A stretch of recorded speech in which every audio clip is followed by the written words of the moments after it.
네, 강프로입니다. 자, 삼성전자 보겠습니다. 자, 일단 미증시에서 삼성 반도체 종목군들 있잖아요. 대부분 반등이 나왔습니다. 특히나 금요일 날 하락을 했었던 종목들이죠. 엔비디아 그리고 뭐 슈퍼마이크로 컴퓨터 이쪽도 슈퍼마이크로 컴퓨터는 사실상 엔비디아하고는 비교 자체가 조금 어려운 그런 기업입니다. 무엇보다 슈퍼마이크로 컴퓨터는 자체적인 뭐 기술을 가지고 있다 이런 내용 분명히 있죠. 지금 뭐 냉각 관련해서 뭐 액침 냉각 기술에 대한 부분이나 이런 부분이 부각되면서 지금 AI 반도체 관련된 내용으로 굉장히 뜨거웠잖아요. 이런 부분이 부각되면서 슈퍼마이크로 컴퓨터가 올해 들어서 한 4배 정도 상승을 했어요. 실제 그 내용을 보여드리면 이런 상황이란 말이죠. 엔비디아 말고 여기 슈퍼마이크로 컴퓨터를 쭉 보면요. 이런 상황입니다. 여기 올해 들어서만 거의 한 300불에서 1200달러가 넘는 그런 구간까지 한 2달 만에 올라버린 겁니다. 그래서 실적 발표를 사전에 안 하겠다는 그런 내용이 얘네 실적 문제 있는 거 아니야? 이런 불안감으로 좀 작용하게 됐고, 이런 불안감이 반영된 결과가 금요일 날 23% 정도의 하락하는 상황을 만들어냈습니다. 그러면 엔비디아 같은 경우에는 어떨까요? 엔비디아 같은 경우에는 상황이 완전히 다릅니다. 자, 내용 보시잖아요. 엔비디아는 지금 일단 10% 정도 빠진 거는 맞습니다. 그게 왜 빠졌냐면 슈퍼마이크로 컴퓨터에서 실적을 사전에 발표 안 한다고 이야기를 하니까 실적에 대한 불안감이 확 엄습을 했고, 엔비디아 이거 AI 버블 아니야? 막 이런 얘기가 있었다는 거죠. 근데 AI는 기본적으로 버블이 될 수가 없습니다. 그러니까 과거에 IT 버블이나 뭐 2차 전지 버블 이런 걸 생각하던데 AI 그 반도체에 대한 수요는요. 지금 밭을 일구고 있는 그런 상황입니다. 그래서 지금 엔비디아는 많이 오르기도 했거니와 그 오른 것에 대해서 지금 높은 단가를 유지할 수 있느냐 이런 부분에 대한 문제점이 있습니다. 그런데 여기서 우리가 하나 생각해야 될 게 있어요. 한국 시장의 반도체들은 비메모리, 그렇죠. 비메모리 쪽에 집중돼 있는 게 아니라 메모리 반도체에 집중이 되어 있습니다. 그리고 지금 AI 쪽에서 너무 높은 고사양 서버를 요구하다 보니까 메모리도 사용되는 게 완전히 다르죠. HBM을 사용하잖아요. 기존에 사용했었던 뭐 GDDR, 뭐 6X, 뭐 7 이런 걸 사용하는 게 아니라 HBM을 그쵸. 고대역 폭으로 그냥 확 달아버립니다. 가격 상관하지 않고. 실제로 엔비디아에서 GTC에서 발표한 내용을 보잖아요. 그러면 가격 상관하지 않고 기존에 있던 기술을 대거 투입을 해서 그쵸. 병목 현상을 아예 없앤 그런 그 설계 방식을 내놨습니다. 그리고 이런 부분에 대한 내용을 그쵸.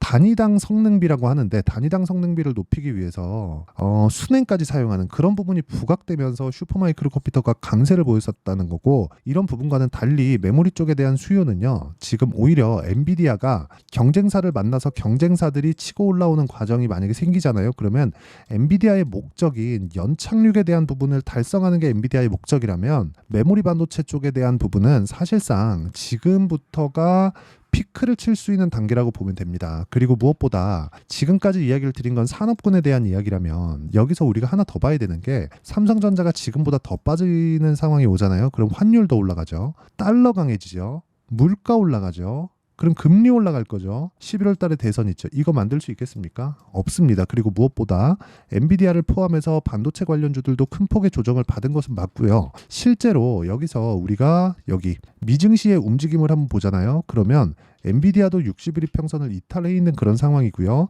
여기서 보면 뭐 나스닥이나 이런 부분도 충분한 하락 구간을 거쳤습니다. 여기서 추가적으로 더 빠지기 위한 상황이 절대 그려지지 않는다. 전쟁이 막 심화되거나 막 그런 상황이 발생하면 뭐 유가 튀면서 그런 약간의 그 지정학적인 위험이 딱 부각되는 그런 상황이 벌어지겠지만 바이든이 그거 내비두겠냐고요. 개인적으로 바이든 뭐 저야 뭐 한국 사람이니까 이런 부분이 중요하진 않지만 바이든은 지금 11월 대선을 앞두고 그쵸? 이걸 막아야 되는 그런 상황에 처해 있습니다. 그러니까 우리가 가격대만 잘 잡으면 시간은 우리 편이다. 그쵸? 그리고 무엇보다 AI 반도체 관련돼서 지금 충분히 조정을 받았기 때문에 실적에 대한 기대감이나 부담감도 상당히 많이 떨어져 있는 그런 상태예요. 이런 구간에서 삼성전자를 내가 매도한다? 이걸 과연 만들어야 될까? 그쵸? 뭐 매도해서 뭐 지금 끝났다 이렇게 봐야 되는 게 맞을까? 오히려 하이닉스랑 비교해서 봤을 때 삼성전자에 대한 기대치가 더 높아요. 왜 그런 줄 아십니까? 하이닉스 같은 경우에는 상승한 폭도 삼성전자보다 훨씬 더 큰 것도 맞죠. 그런데 우리가 이걸 다른 쪽으로 생각해 봐야 되는 부분이 한 가지가 있는 게 하이닉스에서 지금 HBM이 올해 생산량 전량이 완판이 됐습니다. 없어요 이제. 더 이상 추가적으로 생산할 수 없습니다. 그런데 엔비디아나 추가적으로 그 AI 반도체를 설계하는 엔비디아의 경쟁사들이자 고객사들 이쪽에서 설계하면 메모리 반도체를 직접 만들진 않거든요. 이쪽은 대규모 장치 산업이기 때문에 언제 공장 짓고 언제 만들어서 언제 쓰려고요. 그러니까 이 자체에 대한 내용이 그려지지 않는다. 그래서 지금 실적 발표 이후에 떨어져 있는 그쵸? 실적에 대한 실망감은 없었으나 실적 발표 이후에 하락한 부분에 대한 내용으로 추가적인 하락이 나올 수가 없습니다. 그러면 지금 우리가 타점을 잡아야 되는 게 중요하지만 삼성전자를 포함한 관련주들의 움직임을 보는 것도 정말 중요하다. 그래서 타점이 그렇게 중요하다는 겁니다. 이런 타점에 대한 부분을 이해를 했을 때 매매는 이런 매매가 가능해집니다. 자, 내용 보시면 매수, 매도, 그쵸? 한 30% 정도 구간입니다. 그리고 매수, 그리고 매도, 여기도 한 18% 정도의 구간이고요. 그리고 매수, 매도, 여기도 한 13% 정도의 구간입니다. 이런 상황을 만들어내야 되고 조정 이후에 확인하고 나서 저가를 잡는 게 아니에요. 그리고 나서 매수했을 때 오늘까지도 추가적인 상승세를 보였다. 자, 시장은 한쪽에 집중되는 상황이 나오는데 이런 부분이 연결되지 않아요. 하지만 반도체 쪽에 조정이 지금 들어오면 여기 바이오에서 보시다시피 이게 HLB거든요. 바이오에서 보시다시피 조정 이후에는 다시 반등을 줍니다. 이 반등 구간에 다시 매수하는 그런 타점을 기다리는 게 지금 삼성전자에서 해야 될 일이고 그런 타점에 대한 부분을 제가 이 내용처럼 그쵸? 다 보여드린 이 내용처럼 여기 소통방에서 10억 만들기 프로젝트로 함께 진행을 하고 있습니다. 자, 실제 보면 4월 23일 오늘이죠. 시장가 매수 8시 45분. 그렇죠. 정확하게 장시작 전이죠. VT 같은 경우에 내용 한번 보면 자, 오늘 뭐 시장이 뭐 그렇게 나빴다고 뭐 시장 하락률로 보면 그렇게 크게 나오진 않았지만 전체적으로 분위기가 안 좋아 있는 그런 상황에서 어떻습니까? 오늘도 한 6% 정도의 상승을 만들어냈다. 그리고 올라가는 구간에서 계속해서 매매를 이어오고 있다. 우리는 이런 상황을 지속적으로 만들어 가야 된다. 그래서 매매하는 과정에서 내가 막 가격대를 어떻게 잡아야 될지 모르겠다 하시는 분들은요. 구독과 좋아요 눌러주시고요. 상단에 있는 전화번호로 구독 또는 10억이라고 구독자 인증 즉 문자를 보내주시면 상단에 있는 번호로 문자 보내주시는 분들에 한해서만 제가 강프로의 10억 만들기 소통방에 입장 링크를 다 공유를 해드리도록 하겠습니다. 삼성전자에 대한 타점 그리고 관련되어 있는 반도체 종목군들에 대한 타점을 제가 함께 공유를 해드릴 거고요. 그리고 무엇보다 어떤 식으로 매매가 진행되는지 그쵸 이렇게 다 보여드렸고 그리고 무엇보다 이 내용 제가 타점까지 다 공개를 했기 때문에 이 내용을 토대로 우리가 삼성전자에 대한 움직임을 보면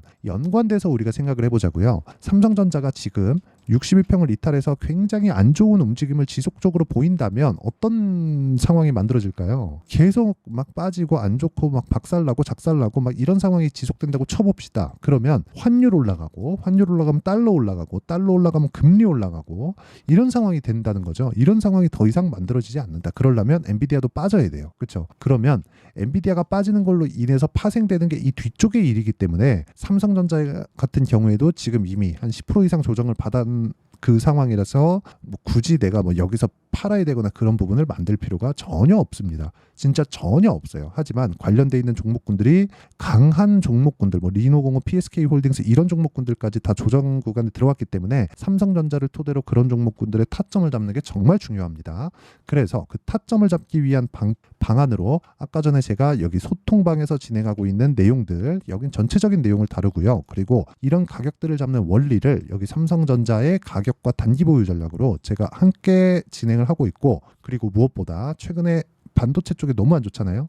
그래서 그 한 일주일, 2주일 정도 안 좋은 이 상황에서 삼성전자의 실시간 타점을 문자로 공유를 해드리도록 할 테니까 구독과 좋아요, 그렇죠? 구독과 좋아요 부탁드리고 상단에 있는 전화번호로 삼성이라고 문자 보내주시는 분들에 한해서만 제가 여기 매매 전략 함께 삼성전자의 실시간 타점을 다 공유를 해드리도록 하겠습니다. 자, 내용 정리하면 삼성전자가 지금 빠진 건 그쵸? 전체적으로 악재들이 있어서인 것은 맞지만 그 악재가 발생해서 나올 수 있는 하락폭을 이미 다 채워놨습니다. 주식은 선반영하니까. 그러면 삼성전자만 빠진 게 아니라 미국 증시도 빠졌고 나스닥만 집중적으로 하락이 나왔다는 건 엔비디아가 빠졌다는 거고 엔비디아가 빠졌으니까 관련된 반도체 종목이 빠졌다는 것이기 때문에 앞으로 나올 실적에 대한 기대감이 없다는 거죠. 예를 들어서 그런 겁니다. 오늘 테슬라 실적이 발표하는데 테슬라의 주가는 안 좋았기 때문에 실적은 이미 안 좋을 걸 알고 있습니다.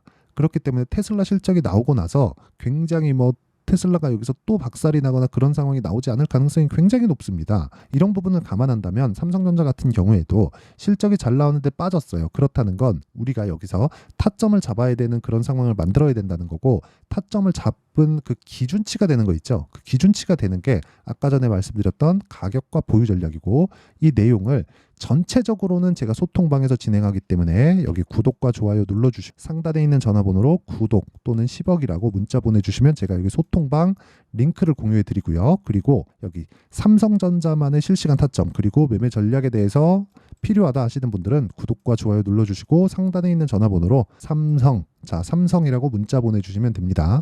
그러면 제가 삼성전자의 실시간 타점과 함께 매매 전략을 공유해 드리도록 하겠습니다. 자, 결과적으로 보면 가격이 먼저 뜨고 가격이 먼저 내린다는 거예요. 그러면 이런 부분을 다 이해를 했을 때 어느 정도 결과를 낼 수 있고 어떻게 분류해서 매매를 해야 되는지 그 내용에 대해서 제가 다 이해를 시켜드리도록 할 테니까 영상 끝까지 시청하시고요. 모든 분들이 성공 투자하셨으면 참 좋겠습니다. 삼성전자 이제 거의 하락 부분은 다 끝났다고 보시면 되니까 너무 걱정하지 않으셔도 되고 보유하시면 되고, 그리고 추가적으로 매매하는 과정에서 관련돼 있는 종목군들로 좀 퍼뜨리는 그런 작업은 조금 필요하다. 그렇기 때문에 타점은 정말 필요하다. 이 부분 반드시 기억하세요.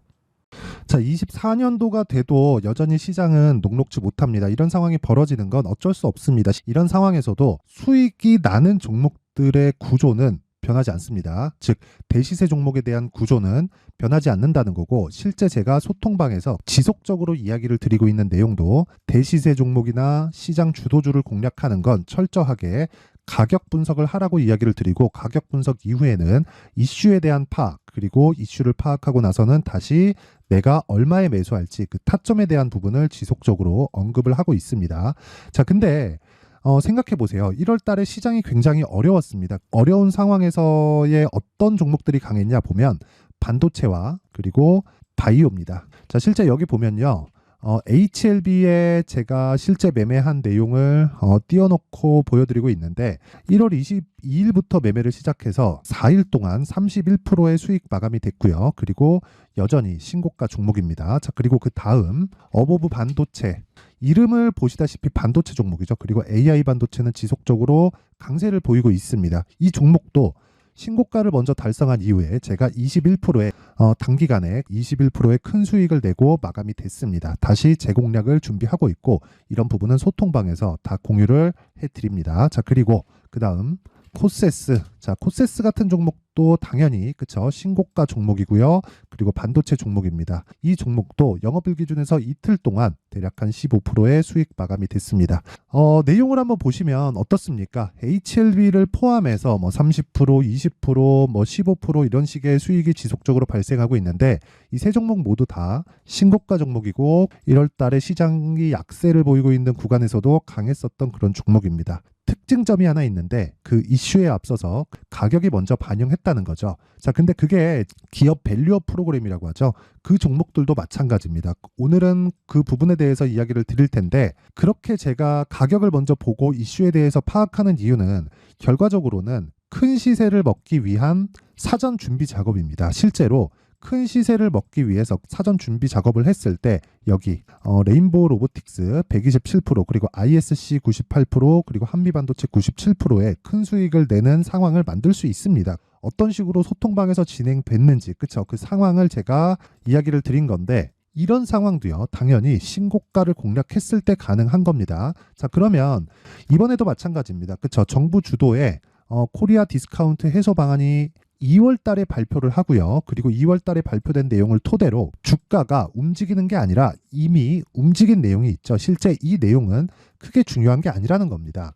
실제 움직인 내용을 보면, 자, 기아차입니다. 실제로 12월 달에 신고가를 만들어 놓고 정부에서 입김을 불어 넣으니까 순식간에 기아차를 포함해서 현대차 같은 거대 기업들의 주가가 2주도 채 되지 않아서 40% 정도의 큰 시세를 냅니다. 자, 그러면 우리는 어떤 종목을 봐야 될까요? 이슈를 파악해야 되는 것도 맞지만 철저하게 가격에 맞춰서 매매를 해야 되는 게 당연히 중요합니다. 정부가 주도하는 정책 방향이 있겠죠. 그 방향에 맞춰서 우리가 종목을 찾을 필요가 있다.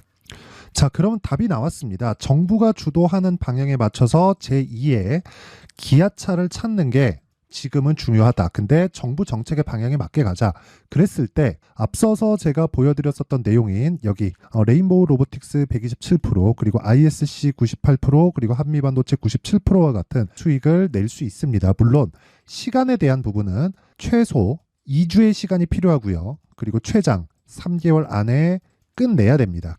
자, 기아차의 시세를 보셨던 것과 같이 2월 달에 정부 정책의 방향이 결정되고요. 바로 3월 달이면 시행입니다. 자, 그러면 우리는 거기에 맞춰서 당연히 종목을 찾아야 되고 제가 제2의 기아차를 찾아놨습니다. 제가 아까 전에 소통방에서 이야기를 드렸었던 내용 다 공개를 해드렸는데 그 내용처럼 종목만 받고 싶다 하시는 분들은요. 상단에 있는 제 전화번호로 대시세, 자, 대시세라고 문자를 보내주시면 정부 정책의 방향에 맞는 종목을 모든 분들에게 무료로 공개를 해드리도록 하겠습니다. 자, 제가 원하는 건 채널 성장이 목적입니다. 자, 그래서 구독과 좋아요 꼭 좀 부탁드리고요. 모든 분들이 정부 정책에 맞는 방향으로 매매를 이어가서 큰 수익 보셨으면 좋겠습니다.